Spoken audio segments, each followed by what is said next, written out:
ശബരിമല സ്വർണ്ണക്കൊള്ളക്കേസിൽ ദേവസ്വം മുൻ administrative officer Murari ബാബുവിനെ ED. ചോദ്യം ചെയ്യുകയാണ്. SIT കേസുകളിൽ മുരാരി ബാബുവിന് ജാമ്യം ലഭിച്ചിരുന്നു. രാഗിനുണ്ട് വിവരങ്ങളുമായി. രാഗിന് ഇപ്പോഴത്തെ നിയമസഭ പ്രക്ഷുബ്ധമാണ്. ശബരിമല സ്വർണ്ണക്കൊള്ളയുമായി ബന്ധപ്പെട്ട അന്വേഷണ ഉദ്യോഗസ്ഥർക്ക് മേൽ സമ്മർദ്ദമുണ്ട് എന്ന പ്രതിപക്ഷാരോപണം. മാത്രമല്ല കുറ്റപത്രം വായിക്കുന്നു. ഇ.ഡിയുടെ എൻട്രി എങ്ങനെയാണ്? ഇ.ഡി ഏത് തരത്തിലാണ് ഈ കേസിനെ സമീപിക്കുന്നത്? ചോദ്യം ചെയ്യേണ്ട മറ്റു വിശദാംശങ്ങൾ എന്താണ്? രതീഷ്, ഏറ്റവും പ്രധാനപ്പെട്ട കാര്യമെന്ന് പറയുന്നത് ശബരിമല സ്വർണ്ണക്കൊള്ള കേസിൽ ECIR കേസ് രജിസ്റ്റർ ചെയ്തതിന് പിന്നാലെ നോട്ടീസ് അയച്ച് അതിനുശേഷം ഇപ്പോൾ ചോദ്യം ചെയ്യൽ നടപടികളിലേക്ക് എൻഫോഴ്സ്മെന്റ് ഡയറക്ടറേറ്റ് കടന്നിരിക്കുന്നു എന്നതാണ്. അതായത് SITയുടെ അന്വേഷണം ഏതാണ്ട് പൂർത്തിയാകാറായി. അതിന്റെ കുറ്റപത്രം സമർപ്പിക്കുന്ന തലങ്ങളിലേക്ക് കാര്യങ്ങൾ നീങ്ങുമ്പോൾ ED അതിന്റെ അന്വേഷണ നടപടികൾ തുടങ്ങുകയാണ്, ചോദ്യം ചെയ്യൽ നടപടികൾ തുടങ്ങുകയാണ്. നേരത്തെ മുരാരി ബാബു ഉൾപ്പെടെയുള്ള ചിലർക്ക് എൻഫോഴ്സ്മെന്റ് ഡയറക്ടറേറ്റ് നോട്ടീസ് കൈമാറിയിരുന്നു. ഇതിന്റെ ഭാഗമായാണ് ഇപ്പോൾ മുരാരി ബാബു കൊച്ചിയിലെ ED ഓഫീസിൽ എത്തിയിരിക്കുന്നത്. ചോദ്യം ചെയ്യൽ നടപടികൾ ഇപ്പോൾ ആരംഭിച്ചിരിക്കുകയാണ്. സാധാരണ എൻഫോഴ്സ്മെന്റ് ഡയറക്ടറേറ്റിനെ സംബന്ധിച്ചിടത്തോളം ഒന്നോ രണ്ടോ അല്ലെങ്കിൽ പല നോട്ടീസുകൾ നൽകി ചോദ്യം ചെയ്യൽ നടപടികൾ പൂർത്തിയാക്കിയാണ് അറസ്റ്റ് ഉൾപ്പെടെയുള്ള നടപടികളിലേക്ക് പോകുന്നത്. പക്ഷേ ഇതുമായി ബന്ധപ്പെട്ടുകൊണ്ട് ഇപ്പോൾ മുരാരി ബാബുവിന്റെ സ്റ്റേറ്റ്മെന്റ്, അതുമായി ബന്ധപ്പെട്ട വിശദാംശങ്ങൾ ഉൾപ്പെടെയുള്ള കാര്യങ്ങൾ EDക്ക് മുന്നിലേക്ക് ഇതിനോടകം തന്നെ എത്തിയിട്ടുണ്ട്.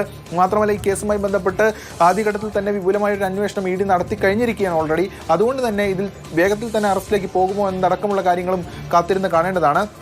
എന്തായാലും 2019 കാലയളവിൽ ദേവസ്വം അഡ്മിനിസ്ട്രേറ്റീവ് ഓഫീസർ, ശബരിമല അവിടെ അഡ്മിനിസ്ട്രേറ്റീവ് ഓഫീസറായിരുന്നു മുരാരി ബാബു. ഈ ശബരിമല ശ്രീകോവിലിന് മുന്നിലെ ദ്വാരപാലക ശില്പങ്ങളിലെ സ്വർണം പതിച്ച പാളികൾ ചെമ്പെന്ന് തെറ്റായി രേഖപ്പെടുത്തിയത് മുരാരി ബാബു ആയിരുന്നു. അതിനുശേഷം എക്സിക്യൂട്ടീവ് ഓഫീസർക്ക് കത്തും അയക്കുകയാണ് മുരാരി ബാബു ചെയ്തത്. പിന്നീട് 2024 പ്രശ്നമുണ്ടല്ലോ. ഇപ്പോൾ ഇത് വലിയ മോഷണമാണ്, കവർച്ചയാണ്. അവിടെ സാങ്കേതികമായി ഇത്തരത്തിൽ വ്യാജരേഖകളും മറ്റുമൊക്കെ ചമച്ചിരിക്കാം ഈ തട്ടിപ്പിന് വേണ്ടി. പക്ഷേ ED അന്വേഷിക്കുക, എൻഫോഴ്സ്മെന്റ് ഡയറക്ടറിന്റെ അന്വേഷണ പരിധി എന്ന് പറയുമ്പോൾ സാമ്പത്തിക ഭാഗമല്ലേ. ഇപ്പോൾ ഇവർ അനധികൃതമായി സ്വത്ത് സമ്പാദിച്ചിട്ടുണ്ടെങ്കിൽ, അങ്ങനെ നിയമവിരുദ്ധമായി പണം കൈമാറ്റമുണ്ടെങ്കിൽ അത്തരം മേഖലകളിലല്ലേ EDയുടെ അന്വേഷണ പരിധി വരികയുള്ളൂ. ഇതിന്റെ യഥാർത്ഥ ക്രൈമിലേക്ക് കടക്കാൻ പക്ഷേ EDക്ക് കഴിയുമോ? അതായത് ഇതിൽ ക്രൈം, അതായത് കുറ്റം സംബന്ധിച്ചുള്ള കാര്യങ്ങൾ SIT ആണ് അന്വേഷിക്കുന്നത്. എന്തൊക്കെയാണ് ഇവർ ചെയ്തതെന്ന് സംബന്ധിച്ച് ആ കുറ്റകൃത്യത്തിലൂടെ സമ്പാദിച്ചിട്ടുള്ള പണം, അത് പ്രൊസീഡ്സ് ഓഫ് ക്രൈം എന്ന നിലയിലാണ് ED കണക്കാക്കുന്നത്. ആ പ്രൊസീഡ്സ് ഓഫ് ക്രൈം എന്ന് പറയുന്നതാണ് കള്ളപ്പണം.